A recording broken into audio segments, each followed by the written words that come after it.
What do we want from our politics? Well, our National Caucus just met in Edmonton to get ready for the return of Parliament, and Ontario Liberals will now decide what the future holds. In both cases, we need to ask ourselves what we want from our politics. While direct attacks to our sovereignty have abated, we still need our leaders to stand firm in the face of threats to our economic security. The Prime Minister has rightly promised Buy Canada federal procurement and sectoral supports where needed most. Strangely, though, after a snap election call to specifically earn a mandate to fight back, well, Ford's response has been middling at best. Now, all leaders tell us it is time to build a strong economy, and some areas of jurisdiction are more distinct. The feds are focused on a world-class defense industrial strategy, and I wish Ford showed that same ambition in building world-class healthcare and education instead of steadily undermining the strength of these public systems. Other areas of jurisdiction are shared, like the housing crisis. Stronger federal housing action has helped to deliver a boom in purpose-built rentals. What's next? Well, we promised a wartime effort, and it's time to realize one. Unfortunately, Ford has failed to keep pace with other provinces, and Ontario's woeful housing starts, they put any national progress at risk. In the face of rising youth employment, the feds should build on the promise of a youth climate corps to create meaningful opportunities for our next generation. Ford's answer? You are on your own.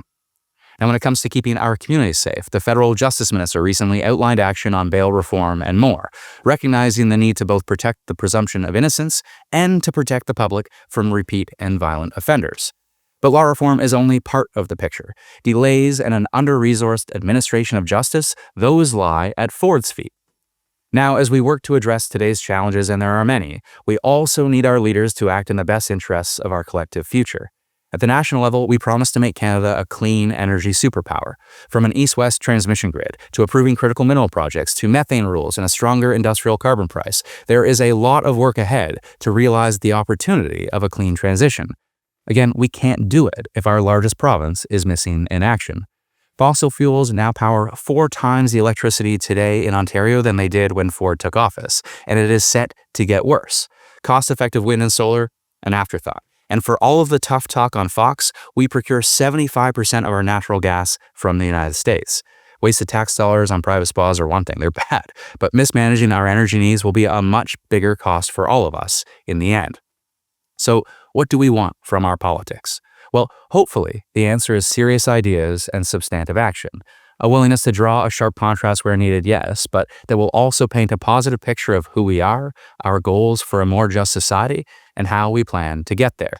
Carney needs to deliver on the ambition we promised: affordable housing, clean energy, and economic resilience. A renewed focus on the economy, yes, but without losing social progress. And Ford? He needs an opposition that won't only highlight the incompetence and corruption of his cartoon politics, but that offers intelligence, compassion, and integrity.